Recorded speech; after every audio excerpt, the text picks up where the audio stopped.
Hello and welcome to my channel. This is my first video on this new channel, which I'm really excited about. I have recorded this once. We had some technical difficulties and I have to redo it now, which is incredibly frustrating. But I am still so excited to go over all of this with you ahead of Monday Night Raw. This is my review of the WWE 2026 Royal Rumble. We started with the Women's Royal Rumble match, which was a little um, overlooked at the beginning. I feel like when you went on Twitter or with my casual friends that I was watching this with, unfortunately, the arena looked quite empty at the beginning, and this may have just been because of the lights. It did seem that that was the case eventually, with some wider shots showing that it was full. But gosh, at the beginning of this Women's Royal Rumble, everyone online was just talking about how the arena looked empty. All of my friends were saying, "Gosh, the arena looks empty." Um, but that was not the case, thankfully, and they were quite loud for the woman, which was awesome as well, and quickly sort of disproved this theory. We started with Charlotte Flair and Alexa Bliss, which was awesome. I thought that they were telling the story where Alexa Bliss came out at number two. She knew that they were one and two. Charlotte did not seem like she knew, which was great. And they ended up not turning on each other, but instead, Alexa Bliss ended up having a great showing with Charlotte Flair, where they kept going for the elimination on each other as a swerve, and then jokingly saying, "No, I'm not going to eliminate you. Come on, let's sit and wait for the next person together." Charlotte Flair ended up being the Iron Woman of this match, which I mean, she's a great performer, so I'm here for it. She didn't do too much overall, but she definitely hit the spots that she was meant to be in. And she's Charlotte Flair, so it makes sense the company would want to give her something, some accolade from this. Kiana James at number three had a great showing that was super unexpected. I wasn't aware she could ball like that. I kind of forgot about her NXT days, but she definitely proved that she should be used as more than just Julia's mouthpiece going forward. I would not mind a title program between the two, or even for Kiana maybe to win that title off the back of this. She looked great. Next, we had Nia Jax, and we can talk about this now as all three women are here. Nia was involved in the Alexa Bliss accidental elimination at the hands of Charlotte Flair. Charlotte went to hit Nia off. In turn, she also pushed Alexa, and Alexa was not able to hang on, falling off of that apron and touching the ground with both feet, meaning that Charlotte Flair eliminated Alexa Bliss. It wasn't a full turn, it wasn't malintent, but there's definitely a cool story they can tell now going into Mania where there's a little more turbulence between the two. Nia only lasted less than 10 minutes in this Rumble, but she played her part fine. Her part that she normally plays in the Rumble was actually played by someone else who did a great job, and we'll talk about that in a bit here. Um, there were a couple NXT girls in this Rumble that got amazing receptions with crowd chanting NXT, NXT. We saw Lola Vice, we saw JC Jane, Kaylani Jordan, who all looked great. But the best of the best was Sol Ruka, who we will talk about more in the ending sequence. She did a great job, lasted more than 50 minutes in this Rumble. Looked great. I loved her gear so much, and we'll get into that later. Right now, we're going to talk about Jordynne Grace, who came out at number 8. Had a couple quick eliminations, looked great, and I think she's going to be moving into now her feud with Jade Cargill before WrestleMania. I don't think that is the Mania feud, but I think they're going to fill that time with it, and Jade needs to have a match for that title. Her and Jordynne, I think, could have a great match. They're both so strong, such marvels, incredible to look at as performers and as athletes. I think they're going to have a great showing. Next, we had Becky Lynch, who was eliminated by not Natalya, but by Natty. Natalya came out with her new theme song. Natty plastered on the big screens. And finally, the low key legend has officially entered the WWE. She had a great showing, eliminated by the eventual winner, Liv Morgan, who we'll talk about later, with Oblivion from the outside of the ring. She kind of got whiplash and was sent to the outside. It was great. But before that, she eliminated Becky Lynch, which was awesome. Becky eliminated Maxine, and then Natalya eliminated Becky. So I think we're going to be moving into now before Mania, Natty and Becky and Maxine being involved as we wait for AJ Lee's return. A lot of people expected AJ here. I did not expect to see her in Saudi Arabia, at least not right now. So yeah, at this point, her presence was missed, but I think they did a great job of telling us, well, AJ's there, yes, but we're also spinning this new plate of Natalya in this Intercontinental title picture, and that's who you can pay attention to right now. We saw Roxanne Perez come down with her great Danny Phantom inspired gear, I believe. Liv and Raquel eventually made their way down. All three of them were in there. But at this point, so was maybe the unspoken MVP of this match, Lash Legend, who looked like $1,000,000. 5 eliminations, I believe, the most of anyone in this Rumble. She played that strong Nia Jax typical spot, and she did such a great job in that spot. I did not mind it whatsoever. I loved it. Lash looked like $1,000,000 here. She was getting overrated chants from the crowd, and yeah, she just played that spot super well. We then saw Chelsea Green, as always, make the most of her short time in this Rumble overall, less than 9 minutes. But she was so memorable, as she always is. She had the spot with Rhea Ripley where she got her to salute to her. She let out the funniest sound I've ever heard. She was so excited. And then Rhea eliminated her. A little bit before that, we saw Chelsea get eliminated almost, but landing on Alba Fire's back and Alba walking her to the corner. That was also awesome. Chelsea is just such a good talent. We then got Julia, Io Sky, and Asuka back to back to back in this Rumble. And we got a moment between the three of them. Japanese legends meeting in the ring. I think that could have had a lot more power had Julia been treated a little bit better by WWE.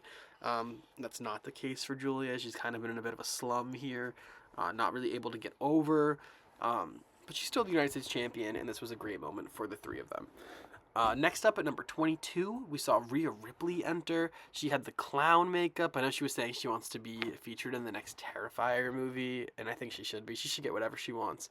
She looks phenomenal here. Here and Io stuck together. And speaking about Io, I do quickly want to mention also my favorite elimination of this Rumble wasn't the Natalya elimination by Morgan. It was Io's elimination by Lash Legend. Hopefully she's okay, but she was hanging onto Lash's leg, and Lash just took her other leg and kicked her in the face, and she fell to the ground. It looked awesome. It looked brutal. And it was just such an inventive way to eliminate somebody. This pissed Rhea off. Rhea, from across the ring, you saw her get worked up, and she eventually eliminated Lash Legend off the back end of that, which was a great little piece of story. Rhea and Io stayed strong throughout this Rumble, happy to say. We did see Kairi Sane come in a little bit later, and Io Sky almost felt bad eliminating her. And accidentally, we saw Kairi Sane eliminate Asuka. We didn't see them come to blows since the camera cut away for an entrance. I'm not sure if they did come to blows or not, but I think either way tonight on Raw, we might be seeing the funeral of Kairi Sane because Asuka is not going to be happy. And maybe we'll finally see Kairi turn on Asuka for a little program around Mania season. We'll see. I hope so. We also saw Bayley and Lyra Valkyria, who I hope do not get screwed out of a WrestleMania spot this year, because we also saw some other returns we'll talk about in a minute. I thought they had a great showing. Lyra getting the crowd to do her woos was awesome. They did them for a while after her music stopped also, which was great. We saw the Bella twins return together. So Nikki Bella at number 25 and then Brie Bella at number 29. And I think that they're going to add a lot to this tag team division. There is a spot for them in a way there never has been before, which is great. I think Nikki Bella's time as a single star was sort of running out on that main roster with the amount of talent you have. She had a good little run there, a lot of criticism towards her, but I think she's going to have a much better time in this tag team division. I just hope it doesn't mean that a team like Bayley and Lyra gets snubbed for a WrestleMania spot in favor of the Bella Twins. But they looked great here, getting some eliminations. Eventually, they were both eliminated by Lash Legend, which was insane. And finally, at number 30, we knew it was going to be a surprise. It was not Bianca Belair, who I hope is healing up well from her injury. It's starting to become a little worrisome with how much time she's been out for. It was instead Tiffany Stratton, who looked great, came out there, and she made it to the final three with Liv Morgan and Sol Ruca. Sol Ruca hit those Soul Snatchers. She hit a double Soul Snatcher on both Tiffany and Liv in a great final three. All three women hanging on to that top rope, feet barely touching the ground, making it back to the apron. And I love the story they told here with Soul. She was great. She was a high-risk opportunist, but in the end, she went for that Soul Snatcher on the apron, and Tiffany just said, not today, and ripped her to the ground, which I think is going to be great for Soul's character, where she's at, as she continues this story now for her. I don't know if you want to keep her at NXT, but, I mean, after John Cena's retirement pay-per-view, and now this, the crowd is ready for Sol Ruca, where the crowd is more than ready to embrace Sol Ruca in whatever capacity. I think she was great here. And then Liv Morgan hitting the Oblivion on Tiffany Stratton on the outside corner to win the whole thing. Liv Morgan, the Women's Royal Rumble winner, been in it 9 times, the runner-up twice, Iron Woman last year, or maybe not the Iron Woman, but in it for a long time last year, over an hour, and this year finally winning it. We do have to say, though, in the process of winning it, she eliminated Raquel Rodriguez. I don't know how they're gonna bounce back from this. Liv on the post show was saying that she thinks Raquel's gonna understand. I don't know if Raquel's gonna understand, guys. And tonight Raquel faces Stephanie Vaquer for the Women's World Championship.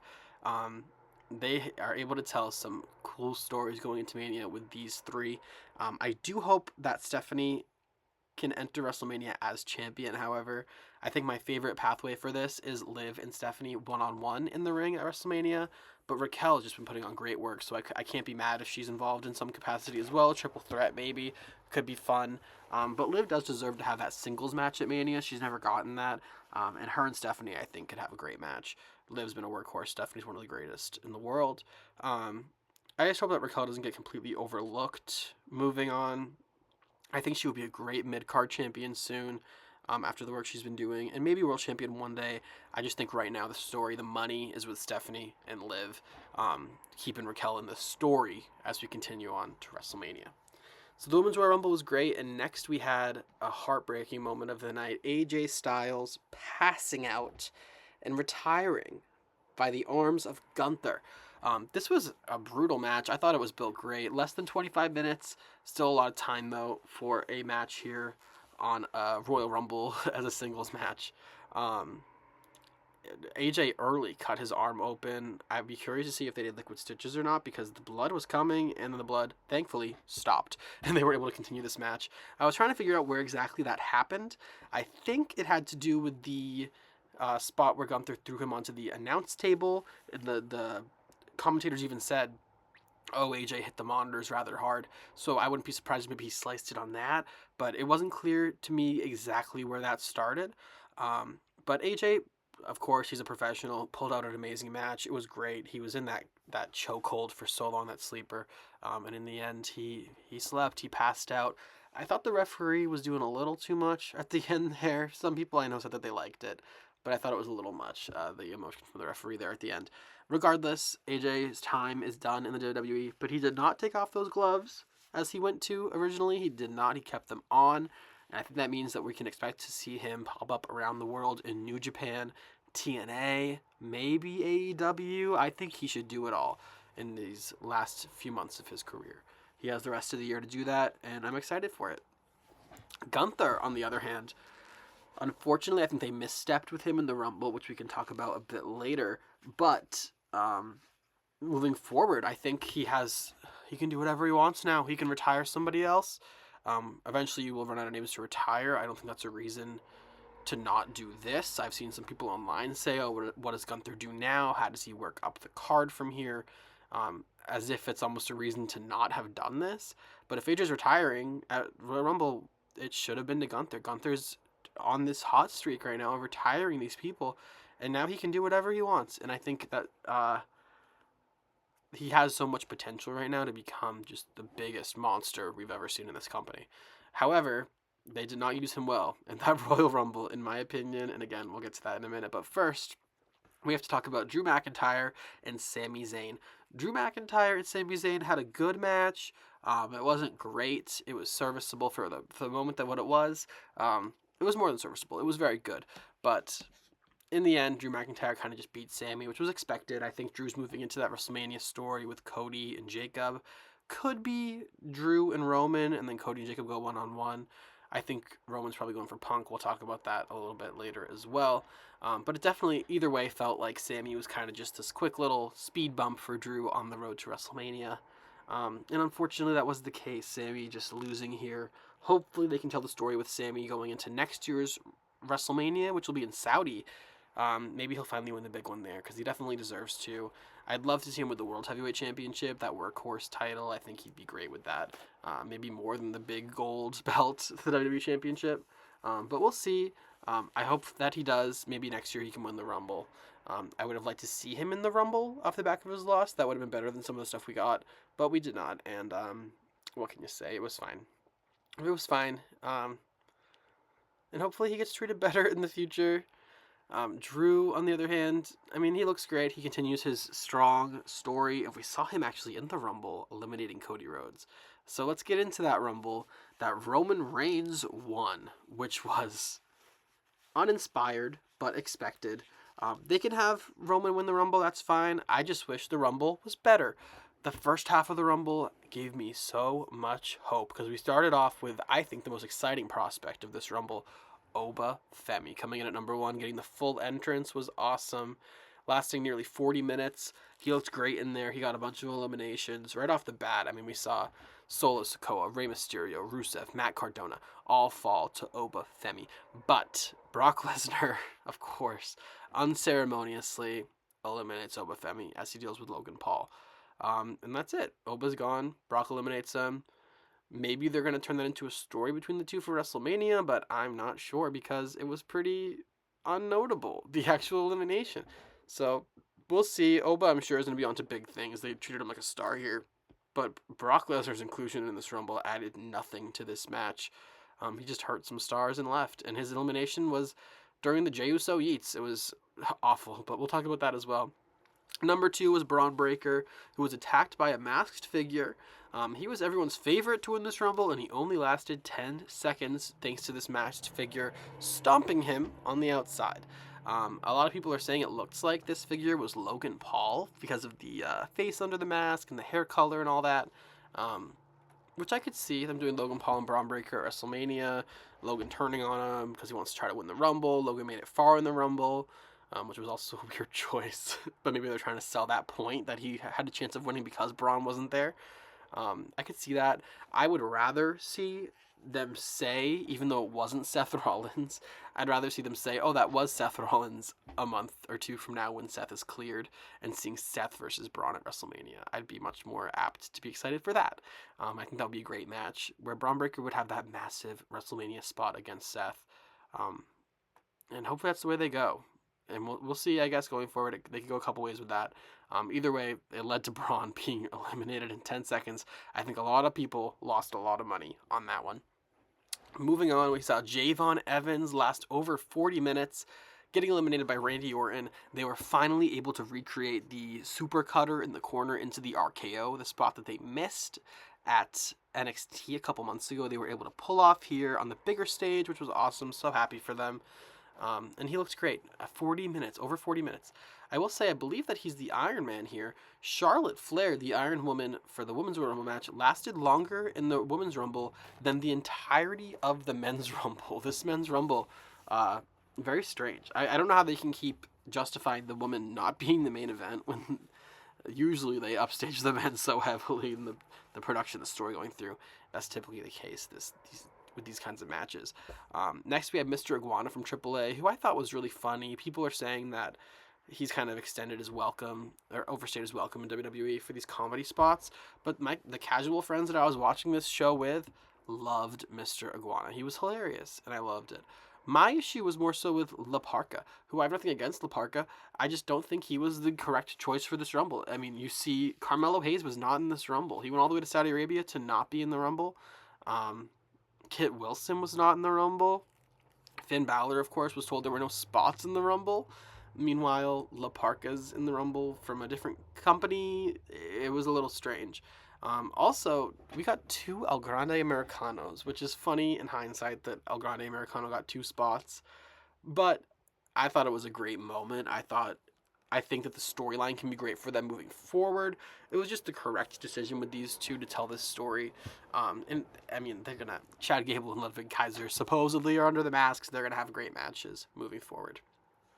Cody Rhodes is in there at this point, but he's not the biggest deal in the ring by number 14 because we see Royce Keys, formerly Powerhouse Hobbs, enter the Rumble with a bunch of pyro. They're putting a lot of stock into this guy. I do think we could expect to see him in NXT first, but he had a great showing here. He was treated like a big deal, and I'm excited to see what he does next. I mean, I will say the amount of black talent in this Royal Rumble, black male talent, was undeniable. Trick Williams looked like $1 million.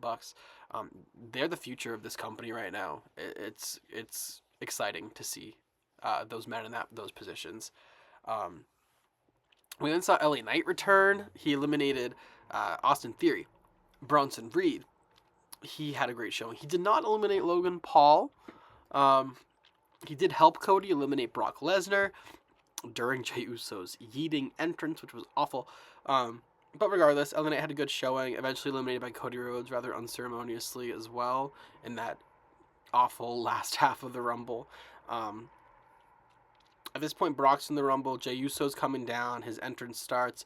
He gets the full entrance. He runs it back. Ay, ay, ay. Was this something? Which led to Brock Lesnar again being eliminated by Cody and LA Knight. And the cameras barely even caught it because Jey Uso's music's playing in the background. He's having a great time. And then Brock just leaves. He gets eliminated. He just leaves. No story with Gunther being told to set up WrestleMania. Just a quick elimination on Oba. Maybe they're going in that direction, but they should have done something more with Brock Lesnar to justify him being there, especially when he's already such a liability in the public eye. It was kind of a disgrace to use him in this way. Number 26, our eventual winner, Roman Reigns, came out. Jacob Fatu comes out. Penta, Randy Orton. And then finally, Gunther, who had all the heat in the world on his back.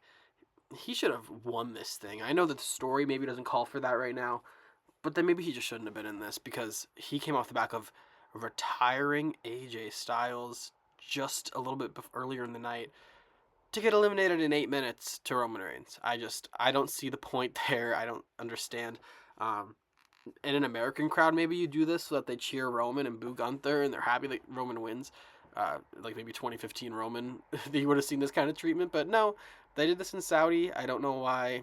And Roman is a very predictable winner. He can win, it's fine, but he doesn't need to win to set up any of these stories. I suppose he'll be going after CM Punk. He could go after Drew McIntyre. But I think Punk going for that World Heavyweight title that he used to call a consolation prize and putting some work in to elevate that title is more so where it's at. Jacob Fatu, I thought, was a great sleeper pick to win this. It did not work out for him. And hopefully he doesn't get lost in the shuffle going into the WWE title scene at WrestleMania. Tonight on Raw, we're going to have a lot of answers as Raquel Rodriguez is facing Stephanie Vaquer. We'll definitely see Liv Morgan there. We probably won't see Roman Reigns for a while with his track record. Hopefully we will, but he's probably going to be come and go going into Mania season. And overall, I thought it was a good show. Just the last half of that Men's Rumble was very disappointing. But we're on the road to WrestleMania now, and I'm going to try to be posting here a lot more going into it. So let's get excited for Raw tonight. Please like the video and subscribe. Thank you so much for listening to me ramble. Have a good one.